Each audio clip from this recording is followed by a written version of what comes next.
আকাশ, কোথায় তুমি? তোকে না থাপড়া একদম সোজা মানে ফেলবো, বুঝছিস? তোরা মানা করছিস যে আমার নাম ধরে ডাকবি না, আমি তোর বড়। এত বড় বড় কর কেন? নাম ধরে ডাকলে কি তোমার ইজ্জত নষ্ট হয়ে যাবে? আর আমি তোমার নাম ধরে ডাকবো না, কি বলে ডাক?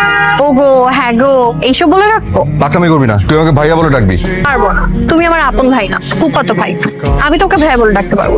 তুই আমার ভাইয়া বলে ডাকতে ইচ্ছা না করলে ডাকবি না, কিন্তু তোর মুখ থেকে আমি আকাশ নামটা শুনতে চাই না। ওকে, তুমি এখন কোথায় সেটা বল। ক্যারাম খেলতেছি, জিতলে কাছে ফ্রি। কাচ্চি আমি খাওয়াবো, তুমি এখন ফুড কোর্টে চলে আসো। পারবো না, পসিবল না। খেলা হচ্ছে যুদ্ধের ময়দানের মতো, যুদ্ধের ময়দানে কে পুরুষ পলায়ন করে না। আচ্ছা, তুমি যুদ্ধ শেষ করে আসো, আমি ফুড কোর্টে ওয়েট করি। আমার কাছে ভাড়া নাই, ভাড়া দিতে হবে। আর তুই যদি আমাকে খাওয়াস তাহলে আসতে পারি। তুমি আসো, দিব।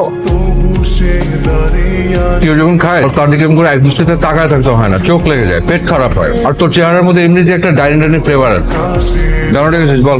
তোমাকে আসতে বলছে দুইটা কারণ। আজকে আমার ছোটবেলার বার্থডে হিসেবে একটা শাড়ি দিতে চাই, কিন্তু আমি একা চুজ করতে পারি না। তুমি এখন গিয়ে আমাকে একটা শাড়ি পছন্দ করবে। আমি নিজে চীনে একটা লুঙ্গি কিনতে পারি না, আর তুই আসিস আমাকে দিয়ে শাড়ি কেনা দে। তাহলে শাড়ি পাবো, বই কিনতে। দ্বিতীয় কারণটা হচ্ছে আমাকে দেখতে খুব ইচ্ছে হচ্ছিল। মামা, আসসালামু আলাইকুম। ওয়ালাইকুম আসসালাম। কেমন আছেন আপনি? ভালো আছি। তোর মার কি অবস্থা, কেমন আছে? মা আছে, ভালো আছে। আসমান ভাই, দাদি তোমাকে ডাকছে। কি বললি? আসমান ভাই। আর তুই কাটবি, চুল কাটবি? দাদি, এই নাও তোমার হিরো। কেমন আছো নানো? ভালো, তবে তোকে দেখার পর থেকে অনেক ভালো। আচ্ছা দাদি, তুমি তোমার এই হিরোকে এত ভালোবাসো কেন? জেলাস? ভালোবাসবো না? তুই আমাকে দেখা, লাখে এরকম একটা ছেলে পাবি নাকি? হ্যাঁ,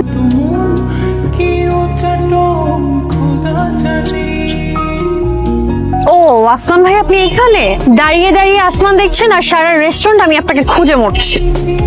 কি হচ্ছে তোমার? খালার জন্মদিনে খালাটাকে দেখে বারবার মায়ের কথা মনে পড়ছে। এখন থেকে মার জন্মদিনও পালন করবো ভাবছি। আমার মা আমাদের জন্য সমস্ত শখ। গতকালকে রিয়ার খালার জন্মদিনে গিয়েছিলাম না, ওখানে যাওয়ার পরে আমার মাথায় একটা আইডিয়া আসছে। কিসের আইডিয়া? আমি ঠিক করেছি যে এখন থেকে প্রতি বছর তোমার জন্মদিন আমরা পালন করবো। আমি বড় ভাইয়া বড় আপার সাথে কথা বলেছি, তারাও রাজি। কবে কাজ না থাকে, আর যেতে হলে তোমাকে 19 ঘরের নামটা বলে তারপর এখান থেকে তুমি যাওয়া। আমার 19 ঘরের নামটা মুখস্থ না, আমি বলতে পারবো না। আমাকে 19 ঘরের নামটা বলতে বলবি না, আমার মুখস্থ নেই, আমি বলতে পারবো না। তোমার জন্মসাল কত? সত্যি আমি জানি না বাবা। নানা নানি সেই যুগের মানুষ, ওনারা আমার জন্ম তারিখ লিখে রাখে নাই। মামারটা তো লিখে রেখেছে।